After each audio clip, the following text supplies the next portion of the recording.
एक घने जंगल में टूनी और गौरी नामक दो बहनें रहा करती थी। बड़ी बहन गौरी हमेशा बड़े बनने के सपने देखा करती थी।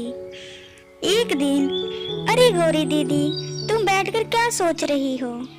टूनी, मैं यही सोच रही हूँ कि अमीर पक्षी कितना अच्छा जीवन जीते हैं। उनके पास बड़े बड़े घोंसले, हवाई मोटर और महंगे महंगे कपड़े होते हैं पहनने के लिए। लेकिन हम गरीबों के पास क्या है? रहने के लिए एक अच्छा घोंसला भी नहीं है। अच्छा खाना तो दूर की बात है, अच्छा पहनना भी नसीब नहीं होता है। लेकिन दीदी, मैंने तो ये सुना है कि जिसके पास जितना होता है उसके लिए उतना ही अच्छा होता है। फिर अमीरों के बारे में सोच सोच के दुखी होने का क्या फायदा? अपने पास जो है बहुत है। ज्यादा सपने मत देखा करो दीदी।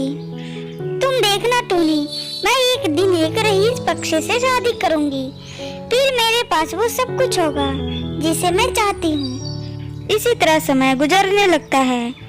एक दिन गौरी की माँ उसके पास आकर कहती है, देखो गौरी, मैंने तुम्हारा रिश्ता तय कर दिया है। लड़का रईस है, लेकिन उसका रंग सांवला है। माँ, मुझे सांवले और गोरे से कोई फर्क नहीं पड़ता। मुझे तो बस रईस पक्षी से शादी करनी है। गौरी शादी करने के लिए तैयार हो जाती है और जल्द ही उसकी शादी रईस कौवे से हो जाती है। एक दिन गौरी अपनी हवाई मोटर से अपने मायके आती है। कहो दीदी, ससुराल में खुश हो ना? हाँ हाँ टोनी, मैं अपने ससुराल में बहुत खुश हूँ। मेरे ससुराल में बहुत पैसा है। देख, मैं कितनी महंगी हवाई मोटर में आई हूँ। इधर उधर जाने के लिए अब मुझे उड़ना भी नहीं पड़ता है। तू भी किसी रईस से शादी कर ले और मजे से जिंदगी गुजार। दीदी, अगर मेरी किस्मत में किसी रईस से शादी लिखी होगी तो हो जाएगी। मेरे सोचने से कुछ नहीं होगा। यह सब सुनकर गौरी कहती है, तू पगली है, जब देखो ज्ञान की बातें करती रहती है। चलो, मैं अपने ससुराल जा रही हूँ, तू मम्मी का ख्याल रखना। इसी तरह समय गुजरने लगता है और टूनी की शादी एक लकड़हारे से हो जाती है। तब उसकी बहन मजाक उड़ाते हुए टूनी से कहती है, छी टूनी, तूने शादी करी भी थी लकड़हारे से? वो तुझे क्या देगा पहनने के लिए? उसके पास तो रहने के लिए एक अच्छा घर भी नहीं होगा। खैर, तुम चिंता मत करना।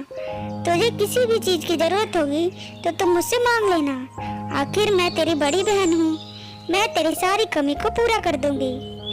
दीदी, आपने मेरे बारे में सोचा, उसके लिए इतना ही बहुत है। लेकिन मेरे पति जो भी कमाते हैं, मैं उसी में खुश हूँ। वो सब तो ठीक है, लेकिन टोनी, तुझे कभी भी किसी भी चीज की जरूरत हो तो तुम मुझसे मांग लेना, मैं तुझे दे दूंगी। मेरे पास बहुत पैसा है। अगर मैं उसमें से थोड़ा तुझे दे भी दूंगी तो मुझे कोई कमी नहीं होगी। इतना कहकर गौरी वहाँ से चली जाती है। कुछ दिन बाद गौरी के पति की हवाई मोटर क्रैश हो जाने से मौत हो जाती है। तब गौरी के ससुराल वाले उसे धक्का मारकर उसे घर से बाहर निकाल देते हैं। गौरी रोती रोती अपनी बहन के पास आ जाती है। टूनी, मुझे माफ कर दे, मुझे पैसों का घमंड हो गया था, इसलिए भगवान ने मुझे ये सजा दे दी है। मेरे पति की मौत एक हवाई मोटर क्रैश हो जाने से हो गई है और मेरे ससुराल वालों ने मुझे घर से निकाल दिया है। दीदी, तुम चिंता मत करो, तुम मेरे घर में रह सकती हो। मेरा घर छोटा है पर मेरा दिल बहुत बड़ा है। हम दोनों बहनें इस घर में खुशी खुशी रहेंगे। ठीक है टोनी, मुझे जब तक कोई काम नहीं मिल जाता तब तक मैं तेरे घर में रहूंगी। मैं तुझ पर बोझ नहीं बनना चाहती। इसी तरह दोनों बहनें एक साथ खुशी खुशी रहने लगी।